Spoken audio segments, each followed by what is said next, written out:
Hey guys, what's up? It is your friendly neighborhood Oogus here. I'm here today to talk to you about the nerfs for Hearthstone that are coming up in the, uh, I guess, packaged along with the Whispers of the Old Gods expansion, as well as the standard format. So this is the post on the official website. I'll have a link to this in the description if you want to read it all. I'm not going to read it all. I'm just going to pretty much go over the nerfs. The general idea is that they wanted to nerf specific cards to allow for more space, like design space, as well as keeping standard from being essentially the same as what we have now. As well as them just limiting problem cards for the future of standard, because the classic and basic cards never rotate when it comes to standard. So, without further ado, let's move on to the actual nerfs. First, we have Ancient of Lore, who used to be a 7 mana 5/5, choose one, draw 2 cards, or restore 5 health. And now, instead of drawing 2 cards, he only draws 1 card. I think this nerf is it's tough because it clearly kills the card. I think. Oh, sorry. Let me scroll a little bit more. It clearly kills the card, but not like kills. I would argue that this is still slightly better than Azure Drake. Obviously, I think a lot of Druid decks might play both, or might play 2 Azure Drake, 1 Ancient of Lore. The main comparison being to Azure Drake, because Ancient of Lore historically has been played for its draw 2 an insane amount more times than its restoring health. Excuse me. And the drawing 2 was insane, right? Drawing 1, way less insane. So, because it only draws 1, the clear comparison is to Azure Drake. The difference being that it costs 2 more mana, has +1/+1 from Azure Drake, doesn't give spell damage, and has the flexibility to restore 5 health. And, oh god, I'm so sorry. I don't know what's going on. I've been sick the past couple days, so I actually do know what's going on. But regardless, I think it's okay. I think it's probably not going to see as much play. You're not going to start your Druid deck by sticking 2 Ancient of Lore into it. I can tell you that for sure. But I do think it's still going to see play. I think people on Reddit who are saying that this card is completely dead and unplayable are just insanely overreacting to it. Yeah, I mean, it's worse, obviously. No shit. It's a nerf. But I think it's still close to being playable. So keep an eye out for Ancient of Lore, though. Here's the cool thing about the nerfs. If you have these cards, you can nerf, or you can dust them, disenchant them for full dust value for the, like, roughly a week after the patch comes out that nerfs them. So don't dust your extras until that point. And then here's the cool part. You can dust them, right, in that week. And if it turns out, oh, it was good enough, well, you don't lose anything because you dusted them for full value. So that's pretty cool. So it is worth noting that nobody really gets shafted when it comes to card nerfs. So, except for, Ancient of Lore. Moving on to Force of Nature, there's been a problem card for them for ages. And, well, not exactly. The Force of Nature Savage Roar combo was the problem combo for ages. Force of Nature is what they decided to target, presumably because Savage Roar is in the basic set, and you wouldn't get a dust refund for that. So they wanted to hit Force of Nature, which is something that people actually spent dust on. That, and also charge limits design space, as they've said a lot. They don't want cards that are actually good with charge anymore. They've pretty steadily moved away from that. Because they feel it makes it too hard to actually create fun and interesting cards. A good example of a charge card from recent memory that's actually good is Ice Howl, who's the, 9 mana 10/10 charge, can't attack heroes. Like, that's a pretty cool effect. Anyway, Force of Nature. Instead of being a 6 mana summon 3/2/2 treants with charge that die at the end of the turn, it is just 5 mana summon 3/2/2 treants. No charge, no dying at the end of the turn, just treants. I think it's actually really strong. You don't put it into the same shell you used to. I mean, maybe you do. Druid class cards are still insane, even though they got hit 3 times on 3 good class cards in these nerfs, as you can read down here. But I think it's actually really strong. I think 5 mana to summon 3 2/2s, especially in the class that has Innervate. Like, imagine powering this out on turn 3, right? Just Innervate, Force of Nature. Turn 3, 3 2/2s. That's really strong, right? Especially if you can follow it up with, like, Power of the Wild or, something to that effect. Something that buffs your minions, which Druid has a few things that do that. So, I think it's actually good enough. And obviously it doesn't limit design space that much. I do think Savage Roar should have gotten a nerf. Spoilers, it didn't. At least very slightly. I'm not entirely sure how it should have been nerfed, to be slight, but at the very least, you don't have to worry about 14 damage combos. Instead, you can just think, okay, my opponent has 3 dudes on the table. That means his Force of Nature does 8 damage. If I leave them all alive, does that kill me? Or did I say Force of Nature? I meant Savage Roar. So you can easily do the math, and there's really not going to be that much of, like, boom, gotcha sort of damage, like the 14 damage Force of Nature Savage Roar combo. They can still Druid of the Claw charge Savage Roar, but that's only adding 6 damage onto a Savage Roar instead of adding the, I guess 12 damage onto a Savage Roar. Yeah, that Force of Nature used to add. So I think this nerf is fine. I think the card is actually super playable. It's just going to need a very different style of deck. So definitely keep an eye out for that. I mean, again, DE if you want. It doesn't actually matter. If it turns out that it's actually good, feel free to recraft it, because it's essentially free to dust it and then, oh, it's good. Okay, I'll make it again. You lost 0 dust in that case. So, I think it's pretty good. Moving on to Keeper of the Grove. This one, I'm seeing people on Reddit claiming that this is overkill, and I disagree. So Keeper of the Grove, as you probably know, is a 4-mana 2/4 who, essentially Battlecry, but not actually Battlecry. Choose one, deal 2 damage, or silence a minion. That's pretty strong. They changed it, so he's now just a 4-mana 2/2 who deals 2 damage or silences a minion. Now, people are saying that this is overkill, because when you compare it to, for example, Spellbreaker, you're losing 2/1 stats for slight flexibility for dealing the 2 damage, right? And I don't think that's a completely baseless comparison, but at the same time, I feel like people really underestimate how strong flexibility is in Keeper of the Grove. Because the thing that's so good about Keeper of the Grove is that it is actually, you see a class, right? Let's say Warlock. Warlock is a perfect example. If you're facing a Warlock and you have Keeper of the Grove in your opening hand, you keep it, right? You just keep it. And the reason you keep it is because no matter what deck the Warlock is playing, you can utilize the 2 damage or the silence to strong effect. And also, it turns out 2 attack is good enough to deal with most early game Warlock minions, especially when, coupled with the 2 damage or silence, right? If they're handlock, then you just silence their Twilight Drake, and then they have a 4/1, you have a 2/2, right? The difference between 2/2 and 2/4 in that situation is completely non-existent. The only actual difference you could maybe claim is that, now the Warlock can Dark Bomb it. But in Standard, of course, Dark Bomb is rotating out. But even then, with the 2/4, they could Dark Bomb Mortal Coil, which is essentially the exact same amount of cards put in, except you're helping the Warlock dig deeper. So it really, obviously, those aren't like directly comparable situations, but at the same time, it's similar enough. So I think the flexibility of the card is way too strong. That honestly, even at 2/2, you're still gonna stick 2 of this card into pretty much any deck you play. I feel pretty strongly about that. It could have been a 2/3, but I think 2/3 actually still would have been too strong.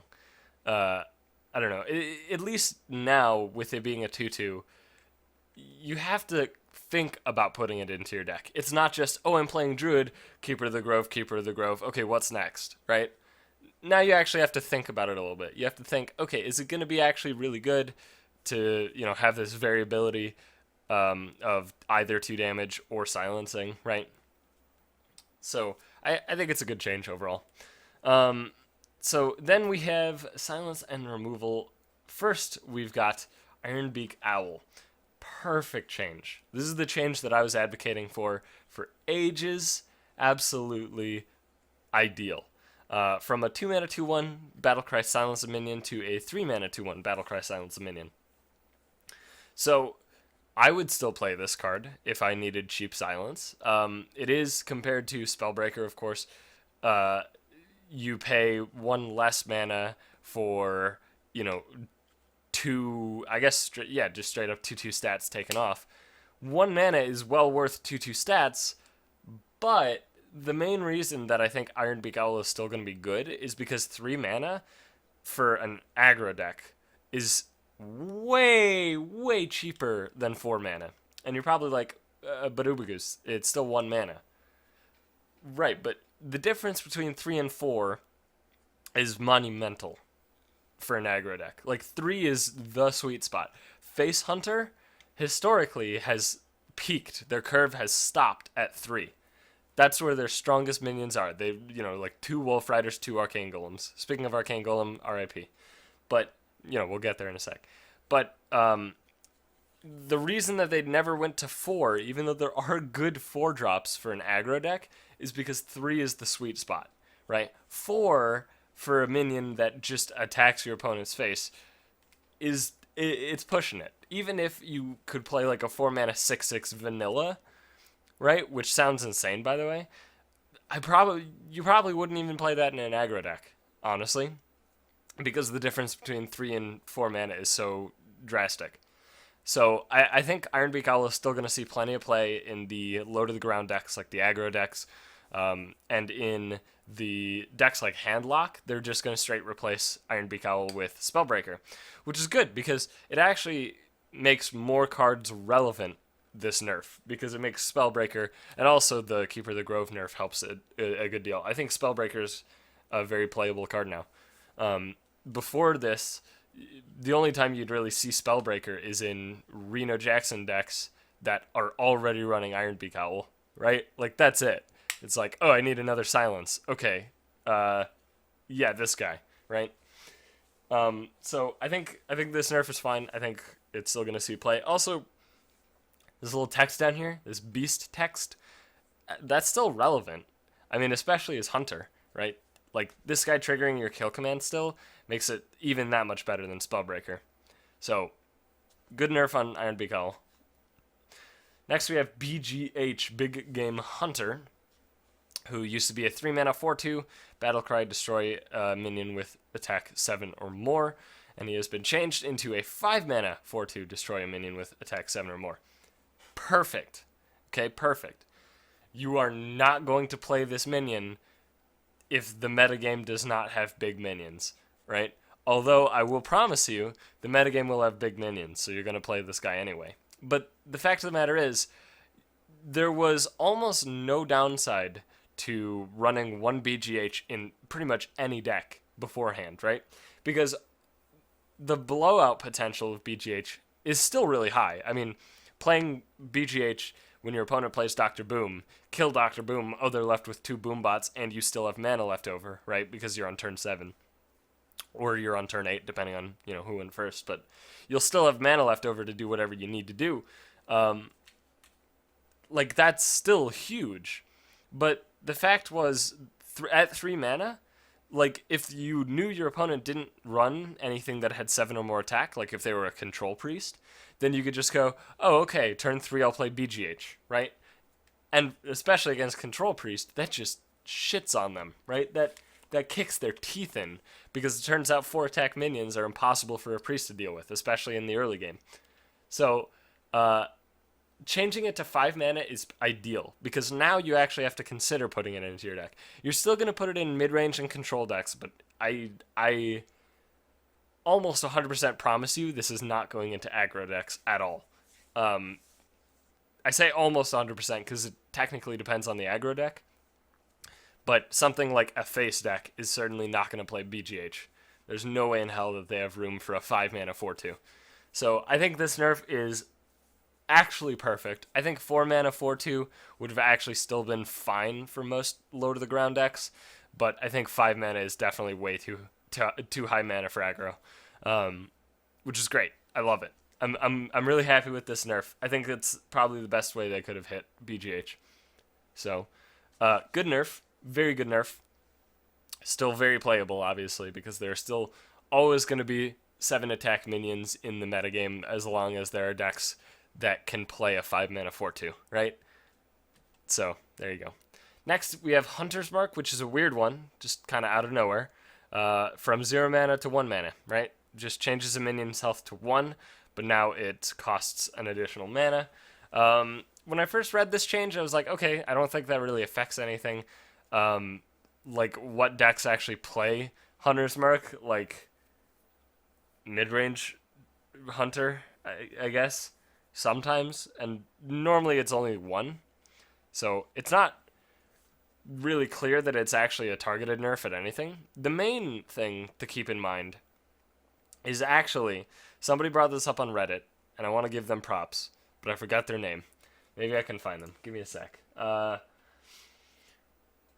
But basically, right, the main reason that I think this is happening, I'm convinced of this at this point, is that you can play, before the nerf, you could play Hunter's Mark and Cthulhu on the same turn. Here we go, this guy. The guy's name is The Master DS. He says, also worth noting, 0 mana Hunter's Mark would have had amazing synergy with Cthulhu, since they can be played the same turn as him, since they can alright, whatever. And his random damage would kill the Hunter's Marked enemies quickly, leaving more damage for the face. I mean, not necessarily the face part being important, but I think it is very relevant to point out that 0 mana means you could play it on the same turn as Cthulhu. Are you going to be playing Cthulhu in a Hunter deck? Probably not, but, you know, maybe they wanted to be a little bit preemptive with the Hunter's Mark thing. Not to mention, it was a little filthy, you know? Like, being able to do something along the lines of, like, turn 4, play Knife Juggler, Snake Trap, Hunter's Mark your dude. That's pretty crazy, right? Because now their dude really can't do anything, right? Oh, I attack your Knife Juggler. Okay, 3 snakes pop out, your dude's 100% of the time gonna die, right? Not literally 100%, but, like, you know, if it's me, it's 100%. So, I think it's okay. I think it is a weird one, kind of out of the blue, but I think it's okay. I don't think it really hurt Hunter that much. Next, we have Blade Flurry. This is the one that people are doomsaying about, which is probably pretty well placed. So, Blade Flurry used to be 2 mana, destroy your weapon and deal its damage to all enemies. And now it is 4 mana, destroy your weapon and deal its damage to all enemy minions. So, 2 more mana cannot hit face. Clearly, this is going to hinder Oil Rogue in Wild, unless I'm mistaken. Tank's Oil was GVG? Or was it Nax? I'm pretty sure it's rotating, like 90% sure it's rotating. So, obviously, you know, it's probably mostly targeted at Oil Rogue in Wild. However, they do have an explanation on their own, I think. There we go. It's also an obstacle for adding better cards for rogues, right? To adding better cards for rogues. So, there's a very good reason to nerf Blade Flurry, because this actually allows them to play, or to make better weapons, right? Imagine if Rogue had Gore Howl. Literally, if you just put Gore Howl into Rogue, right, with old Blade Flurry, how broken is that? Like, really broken. Turn 9 and beyond, you can go Gore Howl, hit your face, that's 7. Blade Flurry, that's 6. That's 13 total with 6 damage to every one of your minions, right? Obviously, they're not going to add Gore Howl to Rogue anyway, right? Because it, you know, removes attack instead of durability, and Rogue can buff attack of their weapons, right? Obviously, they're not adding Gore Howl to Rogue, but they can now add a lot of cards more freely that they don't have, because they don't have to worry about Blade Flurry hitting the face. Like, they don't have to worry about the weapon hitting the face twice in one turn at this point, which is honestly a huge deal when it comes to adding more powerful and interesting weapons. Like what's the really bad one? Poison Blade, the worst rogue weapon ever. The reason it's so bad is because of Blade Flurry. I feel that very strongly. I feel if Blade Flurry didn't exist, they could have literally made Poison Blade a 3-mana weapon, and it actually would have been playable, right? Or even just keep it as a 4-mana but start as like 2 attack, right? And I think it would have been playable. But because of Blade Flurry's existence, that's not a thing that they really were able to do. And now they can. Now they can make better weapons. So I think it's an okay change. Obviously, it's going to make Blade Flurry almost unplayable, if not fully unplayable, but that's okay because it limited design space. So there you go. And I feel pretty strongly about agreeing with them when it comes to limiting design space nerfs, like where they snipe a card because it limits design space. I feel very strongly about that being a good decision, because unlike Magic, Hearthstone has a much more limited design space where they can't just do anything because they feel strongly about having, the effects fit into these boxes being like simple enough that they just happen, and there's just much less stuff to do in Hearthstone, right? Like in Magic, you can have fucking Morphling, right? Which is it's a 5-mana creature. Basically, he's got like 4 different activated abilities that all cost 1 mana to use, and he's like really cool. You literally can't make that in Hearthstone. So, yeah, I think it's a good decision overall.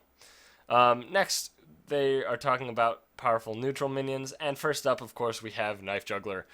This guy is being reduced from a 2-mana 3/2 after you summon a minion, deal 1 damage to a random enemy, to a 2-mana 2/2 after you summon a minion, deal 1 damage to a random enemy. Perfect change. Still playable. Not that awful, but much weaker. Much, much, much, much weaker. Because now a good chunk of 2-drops actually don't trade with Knife Juggler. They just eat Knife Juggler, making them much, much weaker. Not to mention, like, the amount of, I guess, 1/3s for 1 that Knife Juggler was actually keeping in check is pretty high. Tunnel Trog, Mana Worm, and Northshire Cleric come to mind. Basically, if you were against those 3 classes, not necessarily against Mage, you probably wouldn't play Knife Juggler just, as early as possible because they could Frostbolt it, but definitely against Priest, and oftentimes against Shaman, you would just be like, okay, I'll play Knife Juggler. Godspeed, right? Good luck. But now, you actually have to think about it. 2 attack in early game is just like an entire level of power lower than 3/2, right? Like it's crazy how big of a change. I think people are vastly underestimating the strength of this nerf, especially because Knife Juggler is mostly played in aggro decks, and aggro decks are actually getting hit pretty hard with these nerfs. With the fact that Ironbeak Owl is going to be 1 mana more expensive, Knife Juggler is going to be a 2/2, and then the next card, of course, Leper Gnome, which we'll get to in a moment. And all of these together overall make aggro decks slightly worse, thus meaning Knife Juggler being slightly worse is still going to see play, but it'll compound on itself. The fact that aggro decks are missing some tools, or their tools are just generally weaker, will make them less good overall, right? Knife Juggler himself didn't get hit that hard, but still reasonably hard. Next we have Leper Gnome. Another great nerf that I'm very happy about. From a 1-mana 2/1 Death Rattle, deal 2 damage to the enemy hero, to a 1-mana 1/1 Death Rattle, deal 2 damage to the enemy hero.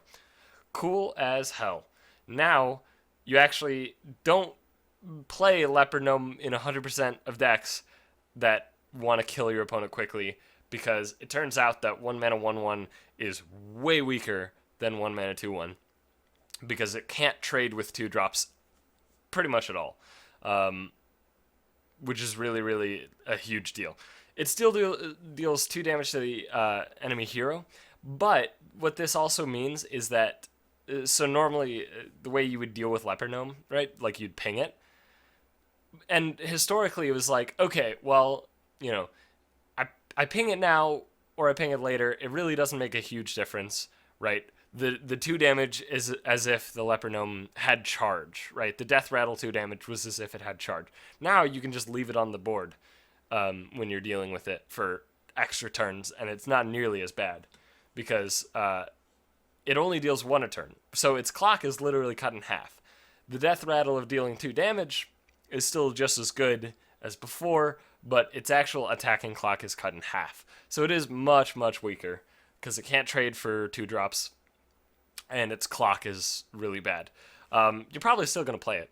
I mean, it's probably about on par with Worgen Infiltrator now. They're probably roughly the same card when it comes to aggro decks. So yeah, it's probably not a huge deal, but I mean, it nerfs it, right? It hits Leper Gnome, it weakens aggro decks, and I think it's pretty clear at this point that the Hearthstone team wants aggro decks to be much weaker, and I kind of agree with that. I like having games. So I don't know, the way I play card games, I like having games that have a lot of decisions from both players, and aggro decks don't make decisions, right? In Hearthstone, at least. In Magic, it's a lot different. There's a lot more decisions, a lot more decision trees that happen. But in Hearthstone, it's like, okay, I'll play a minion every turn that's on curve, and I hit my opponent's face. Decisions made, right? And, like, the person facing the aggro deck still has a lot of decisions, but overall, there's just way less decisions being made in the game when a face hunter is involved. So I like them nerfing aggro because it overall will just make more decisions happen, leading to more compelling, interesting games. So there you go. Those are my thoughts on Leper Gnome. Next, we have Arcane Golem, which I'm a little sad about. I love Arcane Golem decks, specifically not aggro decks. I like Arcane Golem being a finisher. I've been playing a Reno combo lock recently, where essentially it's just a Reno Warlock deck that has 2 slots filled in with Arcane Golem and Faceless Manipulator, and it's cool. Maybe too strong, but it's cool because, if I have only 1 power overwhelming, right, from just my deck, not from Dark Peddler, or if I have 2 power overwhelmings, 1 from Dark Peddler, 1 from my deck, or I have Bran, Abusive, NPO, right? Like, all of those combo really well with those other cards, right? And make it so I'm either dealing 16 or 24 damage burst when I combine 2 cards together. And, like, that's cool, but it's a lot of damage. And I know that, the Hearthstone team doesn't like that much damage from the hand. So basically what they've done is Arcane Golem, from a 3-mana 4/2 charge Battlecry, give your opponent a mana crystal, to 3-mana 4/4 Battlecry, give your opponent a mana crystal. Much, much worse. Arguably unplayable. You're not going to pay 3 mana for a 4/4 that ramps your opponent ever, honestly. It's not good at all. You can compare it to almost any other card at the same mana cost and understand that it's awful. Ogre Brute, much worse than Ogre Brute. Dancing Swords, much worse than Dancing Swords. Even Grove Tender is way better than Arcane Golem. Has 2 less attack, but gives both people a mana crystal, with the choice of either making people draw a card or mana crystal as well. Yeah, it's just bad. I don't know. It's unplayable, basically. The main thing that makes this card attractive is the fact that it doesn't die to 2 drops. But it doesn't matter. It's just too weak. It ramps your opponent. That's really, really bad. I'd love to see it as a 4/5. Give your opponent a mana crystal. And the reason that I say that is because 4 mana 4/5 is kind of the norm. And 3 mana 4/5 that ramps your opponent is almost exactly the same in terms of value, right? Because you're essentially, it's similar to Overload by putting yourself on the back foot, but much more permanent, right? Because now your opponent is 1 mana crystal ahead of the curve for the rest of the game, instead of you being one mana crystal behind the curve for 1 turn, right? So honestly, if this was a 3 mana 4/5, give your opponent a mana crystal, I think it would be fine. I think it would be playable, but not too strong. So there you go. So next we have Molten Giant. Sorry, like I said, I'm sick. A lot of gross noises are probably happening, and I'm sorry. Molten Giant. From a 20 mana 8/8, who costs 1 less for each damage your hero has taken, which is not good wording and it's too confusing. It should say for how much health your hero is missing, because it has nothing to do with damage or taken, it's just how much you're missing. Anyway, from 20 mana 8/8 to a 25 mana 8/8, so now it's only free if you have 5 or less health, and it is fully uncastable without Thaurissan or Coin if you are Jiraxxus. So, there you go. Not honestly that bad. I mean, it pretty severely hinders handlock, which I think is good. They still have Mountain Giant, which is arguably better now. You used to, obviously, in handlock play, 2 Mountain, 2 Molten, because having 8 Giants is really strong. And your Moltens were just kind of your mid-late game, fuck you, right? Like, you're at 11 life, Molten Giant, Defender of Argus, good luck, right? That sort of thing. And now, obviously, you really can't do that until you're much lower. I think the main reason this change happened is because it felt weird as an aggro deck to not hit your opponent when they were on, like, 15, right? It's like, okay, I got you to 15, I'm not gonna attack, right? Because if you attack, okay, they'll just go Molten, Argus, fuck you. But if you don't attack, they might just Molten go, and then you can maybe kill them, right? And now, you can hit them below 10 without really worrying about it. You basically get them into burn range before they can do their Molten, Argus combo, which I think is a much better way for it to be. Because really 10 life wasn't very burn rangey. 5 life is very, very burn rangey. So I think this was an okay nerf. You're probably going to play less Molten Giants overall, but I don't think it's a huge deal either way. The decks that want Molten Giant still will probably find a use for it, and it makes it easier to play around overall. So it's fine. And now the final nerf that we have makes no sense. Master of Disguise, 4 mana 4/4, Battlecry, give a friendly minion stealth. Changed to Battlecry, give a friendly minion stealth until your next turn. So turning it from give stealth, which is a very unique effect only to Master of Disguise, into Finicky Cloakfield on an understated body. Yeah, I mean, it's not good. Oof. Like, I don't know. I mean, it wasn't playable before, and it's extra not playable now. The main reason this happened, I assume, is because it was the only card with the effect of giving permanent stealth to a minion that didn't begin with it, which made it harder to balance certain cards. I think the most times that this is going to matter is going to be in Tavern Brawl with stuff like Mal'Ganis. But I don't think it really matters, to be completely honest. It was pretty much unplayable before, and it's pretty much unplayable now. So, yeah, whatever.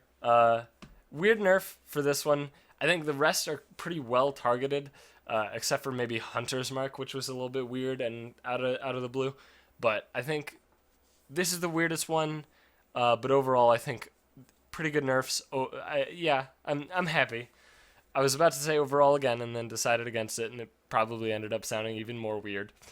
Doesn't matter, though. Look forward to these nerfs hitting on April 26th, which is...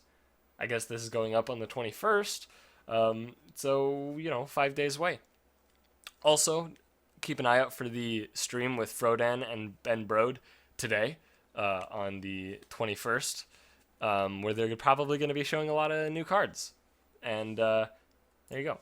So keep an eye out for that, and I mean, that's pretty much all I gotta say. I think overall the nerfs are well placed.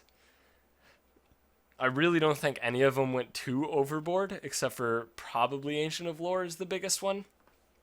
Obviously, Blade Flurry is the strictly the biggest one, but I think it's fine, right? I don't think it's going to kill Rogue as a class because they actually made Whispers of the Old Gods, keeping in mind the nerfs, the cards that they expected to be getting nerfed.